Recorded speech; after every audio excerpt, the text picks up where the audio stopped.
देश की नज़र इस समय बिहार पर है, क्योंकि एक बार फिर बिहार में सियासी उठापटक देखा जा रहा है। जेडीयू की भारतीय जनता पार्टी से नज़दीकियां आरजेडी की धड़कनें बढ़ा रही है और माना जाता है कि एक बार फिर नीतीश कुमार बीजेपी के साथ जा सकते हैं। ऐसे में आगे क्या होगा, बिहार का सियासत की दिशा क्या होगी, ये जानना बहुत ज़रूरी है। लेकिन कहना होगा कि इस समय बनारस में भी इसको लेकर सियासी सरगर्मी बढ़ चुकी है। अलग अलग पार्टियों के विचारधारा को मानने वाले लोग यहाँ पर हैं। भारतीय जनता पार्टी हो, समाजवादी पार्टी हो, इसके अलावा जेडीयू की भी विचारधारा का समर्थन करने वाले लोग हैं। हम उनसे सीधा बात करेंगे। बिहार में जो कुछ हो रहा है, कहा जा रहा है कि अगर नीतीश कुमार बीजेपी के साथ जाते हैं तो यहाँ पर समाजवादी पार्टी को भी नुकसान होगा।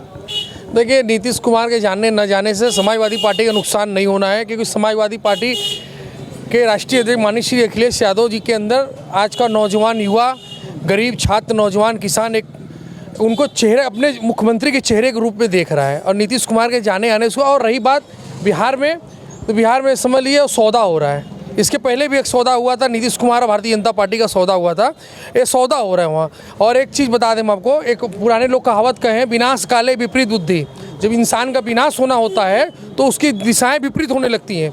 और रही बात नीतीश कुमार का, तो नीतीश कुमार ने सेम ऐसा ही किया है कि एक सौदा हुआ है, बिहार के अंदर सौदा हुआ है। विनाश काले विपरीत बुद्धि। जब भारतीय जनता पार्टी के साथ नीतीश कुमार आ रहे हैं तो उनकी बुद्धि पर शक किया जा रहा है। आप कैसे देखें? जी बिल्कुल, मैं इनकी बातों से बिल्कुल सहमत नहीं हूँ। अगर इनके हिसाब से विनाश काले विपरीत बुद्धि है तो राहुल जी और अखिलेश जी का समझौता क्या था, मायावती अखिलेश जी का समझौता क्या था, उसके विषय पे मैं नहीं बोलना चाहता हूँ। समझदारों के लिए इशारा काफ़ी है। हाँ, रही बात नीतीश जी की, तो नीतीश जी के जितने विधायक हैं राम मंदिर बनने के बाद से उनके पर लगातार दबाव डाल रहे थे कि इस देश का विकास सिर्फ और सिर्फ भारतीय जनता पार्टी कर सकती, अन्य किसी दल में वो स्थिति नहीं है।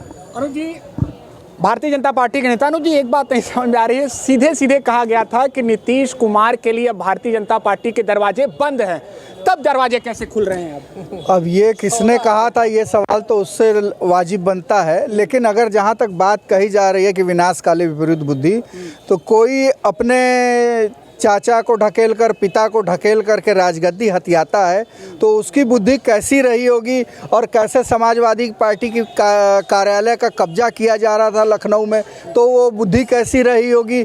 कैसे जनता के पैसे सफाई में 900 करोड़ रुपए का डांस होता रहा, तो वो विनाश काले कैसी बुद्धि रही होगी। तो इन सब बातों को जनता देखती है, समझती है और उसको आगे उसका परिणाम भी देती है, और उसका परिणाम दिया कि आज पैदल घूम रहे हैं, 4 सीटें हैं और आगे आने वाले दिनों में वो कंधा देने वाली 4 सीटें भी नहीं उत्तर प्रदेश में मिलने जा रही हैं।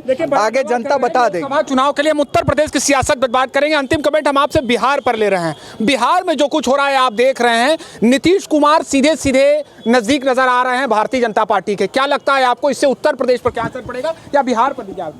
देखिए, हम आरजेडी वाले चाचा का बड़ा सम्मान करते हैं। अभी पर्दे के पीछे क्या चल रहा क्या नहीं चल रहा ये नहीं बता सकते, लेकिन हमारा प्रयास रहेगा कि समय रहते चाचा को मना ले। लेकिन अगर जेडीयू यानी नीतीश कुमार को, जी नीतीश कुमार जी को हम लोग मना ले। अगर चाचा ये गलती करते हैं, जैसे चाचा को पलटू राम कहा जाता है, अगर ये गलती करते हैं तो ये उनके जीवन का अंतिम निर्णय, अंतिम बार पलटू राम रहेंगे। उसके बाद उनकी राजनीति खत्म हो जाएगी। अगर ऐसा समझ में नहीं आता, हर पार्टियां बार बार कहती हैं कि ये अंतिम होगा, लेकिन सब मौका दे रहे हैं और यही कंडीशन रखती हैं कि नहीं, राजनीति में सब कुछ मुमकिन है। एक सवाल, अब हम उत्तर प्रदेश की राजनीति पर आज बात करने वाले हैं। उत्तर प्रदेश की राजनीति में अखिलेश यादव ने आगामी लोकसभा चुनाव को लेकर स्पष्ट कर दिया, 11 सीटें कांग्रेस पार्टी को सिर्फ 11। ये हम लोग का आपसी गठबंधन का मामला है। फिलहाल हम लोग समाजवादी पार्टी उत्तर प्रदेश में कांग्रेस को 11 सीट देने के लिए तैयार है। फिर भी आपसी सहमति से बैठ के तैयार हो जाएगा। जो भी होगा सर्वसम्मति से होगा और अच्छा होगा। अपने आप को 2024 लोकसभा चुनाव के लिए कहां देखते हैं? आज 11 सीटों का समाजवादी पार्टी ने ऐलान कर दिया कांग्रेस पार्टी के साथ, 7 अरल्डी के साथ। बिना समाजवादी पार्टी की सरकार नहीं बनेगी किसी की भी, इतना समाजवादी पार्टी। हाँ। बड़ा दावा कर रहे हैं समाजवादी। देखिए, सपने देखने के लिए सरकार ने कोई रोक न लगा रखी है, ना टैक्स लगा रखा है। ये सब कह सकते हैं, ये भी कह सकते हैं कि अगले प्रधानमंत्री अखिलेश जी हो सकते हैं, उसमें कोई बुराई नहीं है, होना भी चाहिए। स्वस्थ लोकतंत्र में सभी को सपने देखने का अधिकार है। हाँ, रही बात इसकी, ये लोग केवल जमानत बचा लें, इसके लिए बहुत बड़ी बात होगी। चूँकि भारतीय जनता पार्टी सिर्फ जनता के दम पे चुनाव लड़ती है और ये लोग धनबल, बाहुबल और गुंडई के दम पे चुनाव लड़ते हैं, जो कि स्पष्ट और एकदम सामने दिखता है।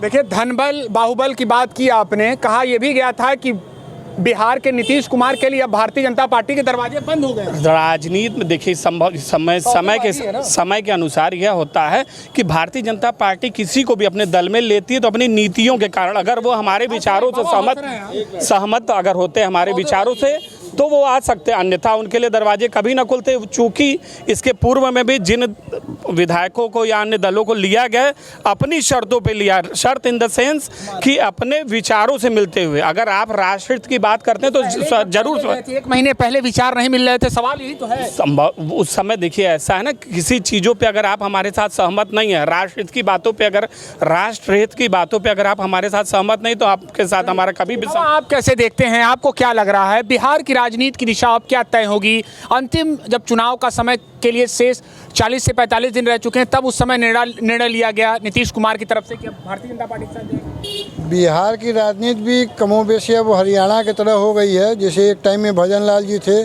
सरकार सहित ही शामिल हो जाते रहे, सरकार सहित देखने वहाँ दिखाने जाते थे अपना प्रदर्शन। देवी लाल जी को पता लगा विधायक इनके साथ, तो जो नीतीश कुमार जी कर रहे हैं अब जो भी है कहीं से भी नहीं है। और सबसे बड़ी बात है कि भाजपा की जहाँ तक है, ये कौन सा है कि बैरोमीटर एक दिन बहुत अच्छा है, ख़राब है सब, अब आज वापस आ रहे हैं तब भी ठीक है।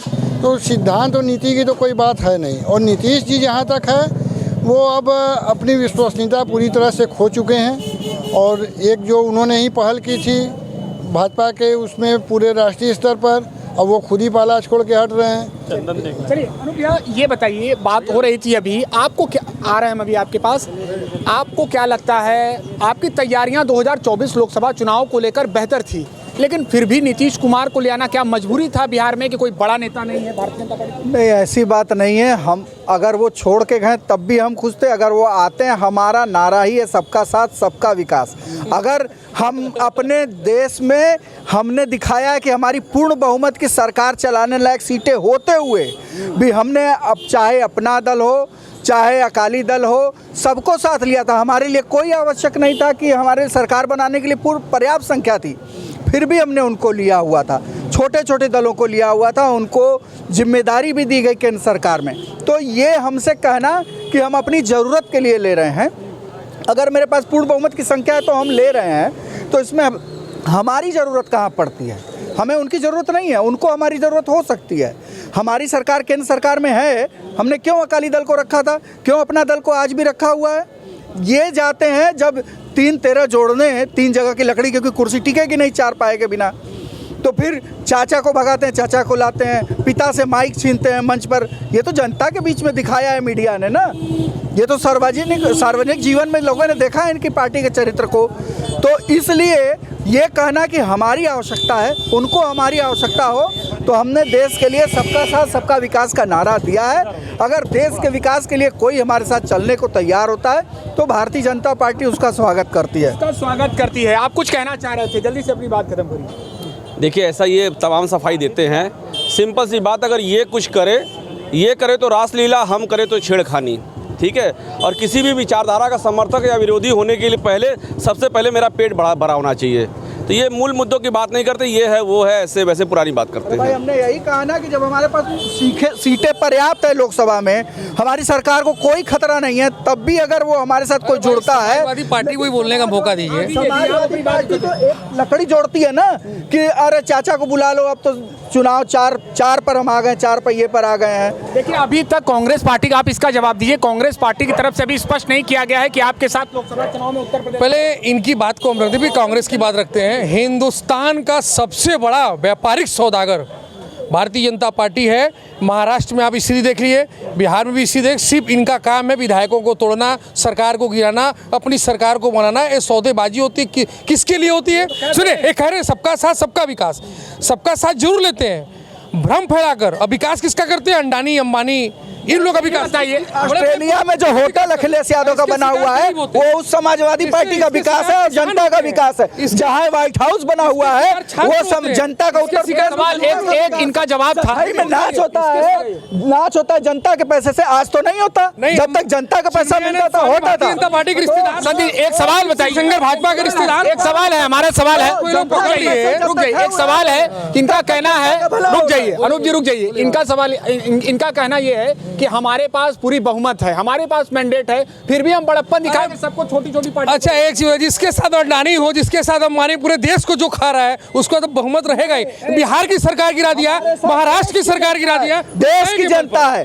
देश की जनता है। तब आज जन जन में हमारी पार्टी की छवि बनी हुई है। जो अनाज देता हो, सारी दुनिया की अर्थव्यवस्था जब ठप थी तो अनाज देने का काम हमने किया, मुफ्त वैक्सीन हमने देने का काम किया, घर देने का काम किया, हर घर नल देने का काम किया। आप भी तो वैक्सीन लगवा के बैठे हुए हैं, बतिया रहे। वैक्सीन का ही वैक्सीन का भी भ्रम फैलाया जाता है। मुफ्त क्या है? मुफ्त कुछ नहीं है। आप देख सकते हैं, ये आप देख सकते हैं कि बनारस की सियासी सरगर्मी को आप महसूस कर सकते हैं। बिहार से लेकर उत्तर प्रदेश की राजनीति पर लगातार चर्चाओं का दौर जारी है। ऐसे में कुछ ही महीनों बाद देश में होने वाला है लोकसभा चुनाव, तो बनारस से जुड़ी हर खबरें आप तक पहुंचेगी। एबीपी लाइव के लिए निशांत चतुर्वेदी, वाराणसी।